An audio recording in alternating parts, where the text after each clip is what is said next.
কৃষক, শ্রমিক, ব্যবসায়ী, চাকরিজীবী সহ নরসিংদীর মানুষ এখন অপেক্ষায় ত্রয়োদশ জাতীয় নির্বাচন ও গণভোটের। তারা মনে করেন নির্দলীয় সরকারের অধীনে নির্বাচন হবে সুষ্ঠু, সুন্দর এবং গ্রহণযোগ্য। দর্শক, এই মুহূর্তে নরসিংদীতে আছেন আমাদের রিপোর্টার কাজী শারমিন ইসলাম মেধা। আমরা সরাসরি যুক্ত হচ্ছি তার সঙ্গে। মেধার নির্বাচনকে ঘিরে নরসিংদীর প্রান্তিক ভোটারদের ভাবনা আমাদের জানান। লীনা, আপনাকে জানিয়ে রাখি এবং আপনার মাধ্যমে আমি জনগণদের জানাতে চাই, এই মুহূর্তে আমি আছি নরসিংদী পৌরসভায়। আমি এই জেলার জনগণদের মধ্যে দেখেছি ব্যাপক উৎসাহ ত্রয়োদশ জাতীয় সংসদ নির্বাচন এবং গণভোটকে নিয়ে। আমি এখন একজন ব্যবসায়ীর সাথে কথা বলবো। ভাই, আমি আপনার কাছে জানতে চাই, চায়ের কাপের দোকান, এইখানে জনগণের মধ্যে নির্বাচনের আলাপ আলোচনা কেমন দেখছেন? আসসালামু আলাইকুম। এটা দেখার কিছু নাই, মানে চায়ের দোকানে মূলত নির্বাচনী আড্ডা, কথাবার্তি, মানে সাধারণ জনগণ তো মোটামুটি আমার দোকানে আসে, তারা নির্বাচন নিয়ে মোটামুটি কথা বলে। না, নির্বাচন নিয়ে কথা বলে, চা খায় আর নির্বাচন নিয়ে কথা বলে যে এবার যাতে একটা মানে সুষ্ঠু নির্বাচন আশা করে সবাই। তারপরে বলে যে ওই যে আপনার যে আমার ভোটটা যাতে আমি দিতে পারি সঠিকভাবে, ওইটা বলে। আর অনেক কথাবার্তা বলে আমি শুনি।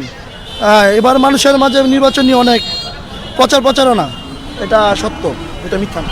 লীনা, যেমনটা শুনছিলেন, আমি এখানে ব্যবসায়ী রয়েছে, আমি সেই ব্যবসায়ীর সাথে কথা বলতে চাই। ভাই, আপনি তো একজন ডাব ব্যবসায়ী, কেমন নির্বাচন পরিবেশ চান নরসিংদীতে? আমরা সুস্থ এবং ভালো নির্বাচন চাই, যেহেতু কোনো অশৃঙ্খলা না হয়, এবং কি আমরা যেহেতু ভালো নির্বাচন চাই, বাংলাদেশ সুস্থ থাকুক, ভালো থাকুক। লীনা, যেমনটা দেখছিলেন আপনি, ত্রয়োদশ জাতীয় সংসদ নির্বাচনে ব্যাপক উৎসাহ এখানে শ্রমিক, কৃষক, ব্যবসায়ী সকলের মধ্যে। তরুণদের মধ্যে কিন্তু গণভোট নিয়ে ব্যাপক উৎসাহ আমি দেখেছি।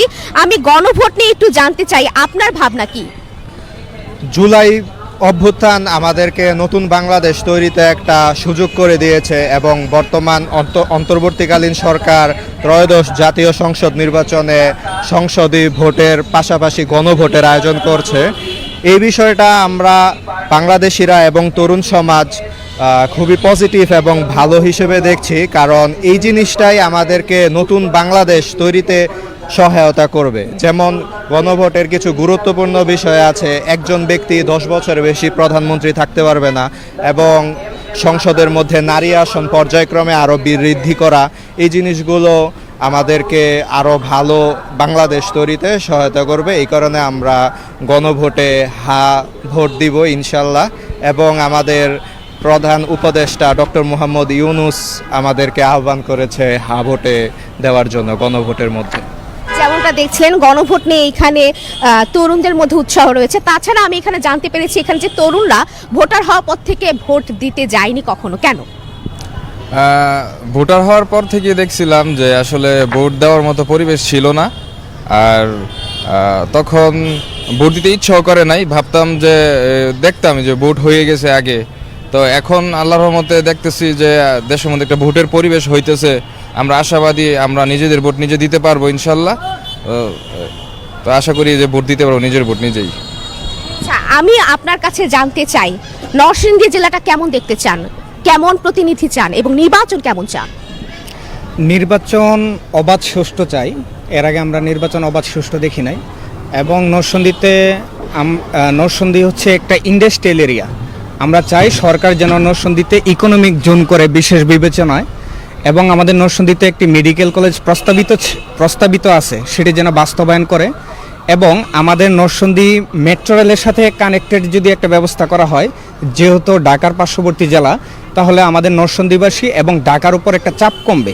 আমরা খুব দ্রুত এসে যেয়ে কাজ করতে পারবো। এবং আমাদের নরসিংদীতে রেল নেটওয়ার্কের একটা বড় একটি অবদান রয়েছে, সেটি যেন সরকার বিশেষ বিবেচনায় রেল নেটওয়ার্ক যেন আরেকটু মনোযোগ দেয়, আমরা যেন খুব সহজে ঢাকা আসা যাওয়া করতে পারি। লীনা, আপনি যেমনটা এখানে দেখছিলেন, এখানে কৃষক, শ্রমিক, ব্যবসায়ী, তরুণ সকলেই ত্রয়োদশ জাতীয় সংসদ নির্বাচন এবং গণভোটকে নিয়ে সচেতন এবং উৎসাহের সময় পার করছে। এই ছিল নরসিংদী পৌরসভা থেকে আমার কাছে সর্বশেষ তথ্য। লীনা।